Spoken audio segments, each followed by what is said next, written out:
রাহি ভাই আমাকে একটা কথা বলছিল যে মাসির ভাই 7টা সার্জারি পায়ের মধ্যে নিয়ে তারপরেও খেলতেছে, আর তোমার তো যা শোল্ডার ইনজুরি। ক্রিকেট খেলা দেখতাম যাতে সম্মানজনকভাবে হাঁটতে পারি হুম, এটার জন্য, কিন্তু সাকিব সাকিব ভাইয়েরা ওনারা কিন্তু এই নেচারটাই চেঞ্জ করে দিয়েছে হুম। যে না, আমরা জিতার জন্য খেলি বা জিতবো। তো হৃদয় ভাই সবসময় চ্যালেঞ্জ নেয়, আমি বলি ওনারে যে আচ্ছা এই ওভারে 6 বল করবো, আপনি 10 রান নেন।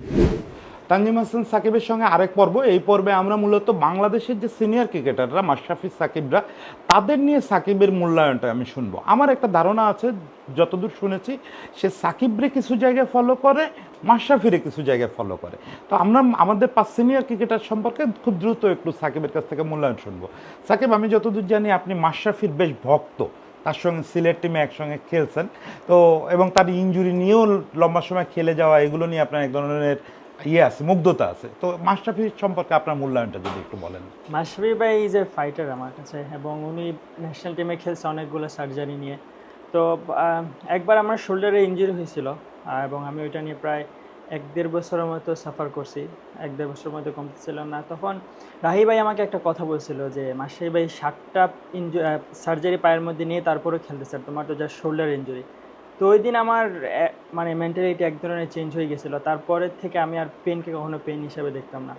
এরপরের থেকে এই মেন্টালিটি আমার খুব একটা হেল্প করছে আমার ক্রিকেটের মধ্যে। যখনই আমি কোনো পেন পাইতাম ওইটাকে আমি আর পেন হিসাবে নিতাম না। আচ্ছা। এবং এটাই ইম্পর্টেন্ট, এই জিনিসটা আমাকে মেন্টালি অনেক বেশি টাফ বানাইছে।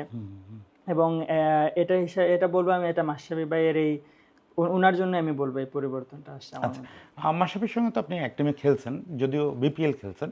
তো মাশরাফির সঙ্গে কখনো এইসব বিষয়ে ডিসকাস হয়েছে, বা এই মানসিকতা বা ইনজুরি ওভারকাম করা, এগুলো নিয়ে কখনো কথা হয়েছে? হ্যাঁ, অবশ্যই। ওনার সাথে যখনই কথা হইতো উনি খুব কনফিডেন্স দিত আমাকে, হুম, হুম। এবং খুবই সাপোর্ট দিত, মেন্টালি সাপোর্ট দিত। এবং সবথেকে ভালো যে বিষয়টা, উনি অনেক ফ্রিডম দিত আমাকে খেলার ওকে। মধ্যে। এবং ওনাকে সামনে দেখেই আসলে একটা মোটিভেশন, আমি বলবো কথা বলার দরকার পড়ে না, হ্যাঁ, ওনাকে হ্যাঁ। দেখলে এক ধরনের মোটিভেশন কাজ করে যে উনি বাংলাদেশ ক্রিকেটে 20 বছর সার্ভ দিয়ে হ্যাঁ, গেছে। হ্যাঁ। এবং একজন ওয়ারিয়ার ফাইটার ছিল, হ্যাঁ, তো হ্যাঁ। ওনাকে দেখলেই এক ধরনের ভালো লাগা কাজ করে। আমি এরকম একটা গল্প শুনছি যে সিলেটে প্রথম যেদিন মাশরাফি আসতেছে, আপনি নাকি তার দেখার জন্য ওয়েট করতেছিলেন, জিজ্ঞেস করতেছিলেন যে মাশরাফি ভাই আসছে নাকি, এরকম কি হ্যাঁ, একটা? আমি তখন আর কি ফার্স্ট টাইম এতটা কাছাকাছি দেখছি। হয়তো এর আগেও দেখছি, কিন্তু হ্যাঁ, হ্যাঁ। তখন আর এক ধরনের অন্যরকম ধরনের একটা অনুভূতি কাজ হ্যাঁ, করতেছিল। হ্যাঁ। এবং আমি ওনার দিকে অনেকক্ষণ তাকাই ছিলাম, উনি আমার দিকে থেকে একটু মুচকি হাসি দিছে। আচ্ছা, পরে হ্যান্ডশেক করে কথা বলছে। আচ্ছা, আচ্ছা। এবার একটু সাকিব সম্পর্কে বলেন। বাংলাদেশে আপনার প্রথম পরিচয় ছিল যে ছোট সাকিব, যখন আন্ডার 19 ওয়ার্ল্ড কাপ জিতলেন। তো সেই বড় সাকিব তো স্পিনার, ক্যারেক্টার আপনাদের দুজনের দুরকম, প্লেয়িং স্টাইলও দুজনের দুরকম। তারপরেও কি মনে হয় যে ওই বড় Shakib, he is a champion, সে অফকোর্স। লম্বা সময় ওয়ার্ল্ড নাম্বার 1 ছিল, ও তার কাছ থেকে আপনার নেওয়ার কিছু আছে বা মনে হয় এরকম? অবশ্যই। আপনি যদি দেখেন, একটা সময় আমাদের বাংলাদেশ ক্রিকেট একটু নিচের দিকে ছিল। বড় বড় টিমরা বাংলাদেশ টিমকে ওই রকম করতো না। এই জিনিসটা চেঞ্জ করছে কিন্তু সাকিব ভাই এবং আমাদের যে সিনিয়র ক্রিকেটাররা আছে ওনারা। এবং সাকিব ভাই বড় বড় টিমের সাথে পারফর্ম করেই কিন্তু বাংলা বিশ্বের মধ্যে উনি পরিচিতি লাভ করছে। তো এই জিনিসটা আমাকে অনেক মোটিভেশন দেয় যে না, চাইলে আমরাও পারি নাম্বার 1 অলরাউন্ডার হতে এবং ওয়ার্ল্ড ক্রিকেটে ডমিনেট করতে। ইটস ডাজেন্ট ম্যাটার যে আহ, আমাদের মধ্যে সক্ষমতাটা আছে। এই বিষয়টা আমাকে খুব মোটিভেটেড করে, এবং এই জিনিসটা আমার অনেক পছন্দ। উনি চ্যালেঞ্জ দিতে পছন্দ করে, আমিও চ্যালেঞ্জ দিতে পছন্দ করি। তো এটা আমার কাছে খুব ভালো লাগে। আপনাদের সঙ্গে ভিতরে কি এরকম কথাবার্তা হয় এগুলো নিয়ে, এই যে ওয়ার্ল্ড নাম্বার 1 হওয়া বা চ্যাম্পিয়ন হওয়া, এইসব নিয়ে কথা ওনার হয়? সাথে সব থেকে বেশি যেটা কথা হয় সেটা হলো গিয়ে মাঠের মধ্যে কিভাবে নিজের নার্ভকে কন্ট্রোল করা যায়, ওকে। এই বিষয়টা নিয়ে। এবং কিভাবে কাম থেকে নিজের বেস্টটা ডেলিভার করা যায়, এই বিষয়গুলো নিয়ে কথা হয়। ওকে। রিয়াদ, তামিম, মুশফিক, এদেরও কম বেশি আপনি পাইছেন বিভিন্ন জায়গায়।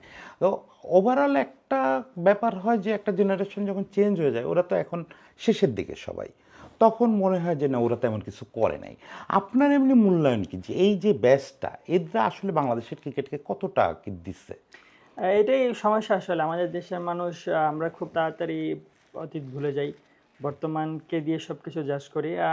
কিন্তু ওনারা কিন্তু বাংলাদেশ ক্রিকেটকে চেঞ্জ করছে। ফাহিম স্যারও কিন্তু এই কথাটাই বলছে যে এক সময় আমরা ক্রিকেট খেলা দেখতাম যাতে সম্মানজনকভাবে হারতে পারি এটার জন্য, কিন্তু সাকিব ভাইয়েরা ওনারা কিন্তু এই নেচারটাই চেঞ্জ করে দিয়েছে, যে না আমরা জিতার জন্য খেলি বা জিতবো।